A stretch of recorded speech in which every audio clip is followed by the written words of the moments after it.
7 cuidados que nós devemos adotar para evitar problemas com empresas de telefonia e de TV por assinatura.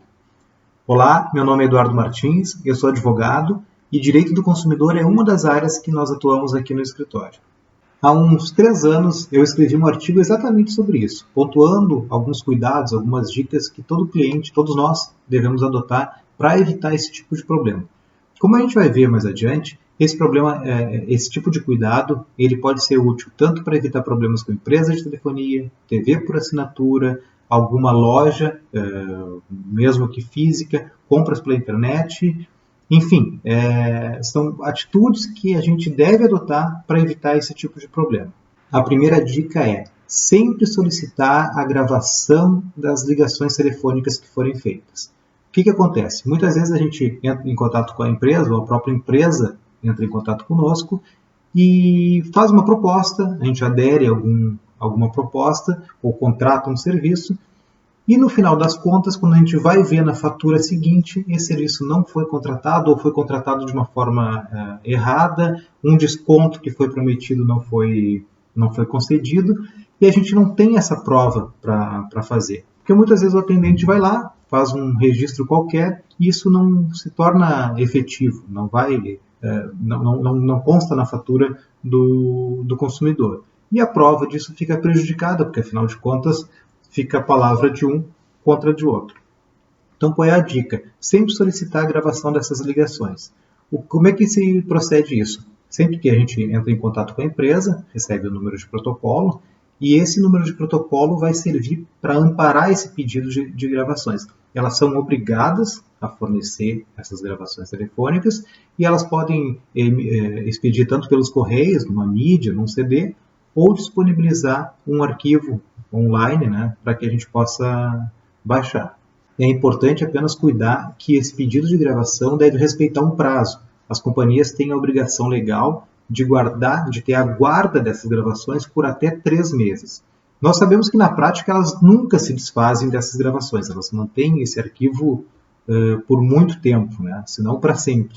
Mas judicialmente elas só são obrigadas a exibir essas informações, essas gravações, nos últimos 3 meses. Então, evidentemente, se forem instadas, né, obrigadas a exibir, fatalmente vão se apegar à letra da lei, que determina, que autoriza elas a guardarem por apenas 3 meses e acabam não exibindo. Então, o cuidado sempre é de solicitar. O ideal é sempre, terminou a ligação, já pede a gravação, né? já solicita ali aquela gravação daquele áudio, ou então nos dias seguintes, mas não deixar perecer essa prova, que é importante para não ter problema. A segunda dica é, sempre que possível, faça as reclamações ou as solicitações por e-mail, porque o e-mail é uma ferramenta que permite que nós deixamos isso sempre registrados, né? Inclusive para efeitos de prova judicial, é muito mais fácil para que um juiz analise um teor de um e-mail do que acessar um áudio de uma gravação entre cliente e fornecedor. Então, essa seria a segunda dica. Já a terceira dica é uma complementação da segunda. Evite sempre o contato através de formulários online. Por quê? Os formulários online não nos deixam a prova de que aquele contato foi feito.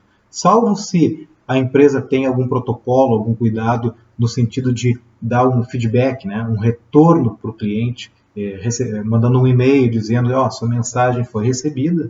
Do contrário, o formulário online não é prova de que foi feito o contato, e então é sempre importante que a gente procure acesso, localizar o e-mail dessa empresa, né, para quem a gente tem que fazer essa solicitação ou reclamação, e a partir desse e-mail, sim, encaminhar. Inclusive porque, ainda que não haja uma resposta, há a prova de que foi tentado o contato. O quarto cuidado que a gente deve adotar é sempre que possível evitar a contratação de um serviço mediante contato ativo. O que é contato ativo? Contato ativo é quando a empresa, o fornecedor, entra em contato conosco. Se isso acontecer, oferecendo algum serviço que nos agrade, que nos é interessante, é importante que a gente peça o contato dessa empresa para que a gente retorne a ligação. Por quê? As empresas, quando fazem o contato ativo, não estão obrigadas pela lei a manter o registro daquela gravação. Então, a primeira dica já se prejudica porque a gente não vai ter acesso à gravação dessa ligação. O quinto cuidado tem relação com a quarta dica. Nunca forneça seus dados pessoais mediante um contato ativo. Se uma empresa entra em contato conosco oferecendo algum serviço, certamente ela já tem os nossos dados. Então, o máximo que ela pode fazer é solicitar a confirmação de alguns dados. Por exemplo, nos informando os primeiros 6 algarismos do CPF, pedindo para que se confirme os restantes, ou uma parte da data de nascimento, confirmando o restante, e assim por diante. Nunca forneça seus dados integralmente, porque essas empresas já têm os nossos contatos. Isso evita, inclusive, que a gente passe nossos dados pessoais para algum golpista, para alguma outra empresa que não seja exatamente quem diz ser, para cometer alguma fraude, alguma ilegalidade com os nossos dados. A sexta dica é: sempre que for pedir a portabilidade da linha para uma outra companhia telefônica, contate primeiramente a companhia telefônica para onde deseja transferir sua linha, e ela vai fazer todo o procedimento com a sua companhia telefônica atual.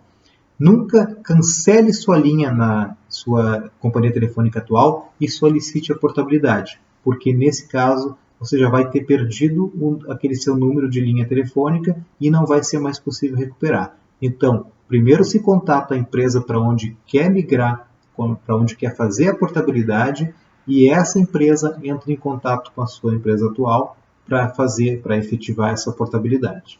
O sétimo cuidado tem relação também com a portabilidade. É importante a gente ter ciência de que a portabilidade implica em apenas a portabilidade da linha e não dos demais outros serviços que a gente possa ter contratado. Por exemplo, se nós temos um combo, um pacote de serviços com uma companhia, com telefone, internet e TV por assinatura, ao solicitar a portabilidade, nós estamos solicitando a portabilidade apenas da linha. Então é importante que quando for efetivada essa portabilidade para a nova empresa, nós voltamos a entrar em contato com a empresa antiga para cancelar os eventuais outros serviços que permaneceram ali, por exemplo, a TV por assinatura ou a internet. Porque ainda que na nova empresa nós tenhamos fechado um pacote com telefone, internet e TV por assinatura, o contrato, os serviços que estavam sendo prestados pela outra companhia não foram cancelados. Então é importante entrar em contato com a companhia antiga e solicitar, senão esses serviços vão continuar sendo prestados, continuar sendo faturados e cobrados. Essas são então as 7 dicas que eu particularmente entendo as mais importantes para a gente adotar e tomar cuidado, mas não esgotam todos os cuidados que a gente deve adotar com esse tipo de situação. Então é sempre bom ficar vigilante, tomar cuidado, fazer toda a prova possível e se prevenir de qualquer problema que possa ocorrer aí com esse tipo de contratação. E mesmo você adotando todos esses tipos de cuidados, se ainda assim tiver algum problema com esse tipo de empresa, procure um advogado de sua confiança que certamente ele vai lhe conduzir para a melhor forma de solução desse conflito. Obrigado por ter assistido até aqui e até logo.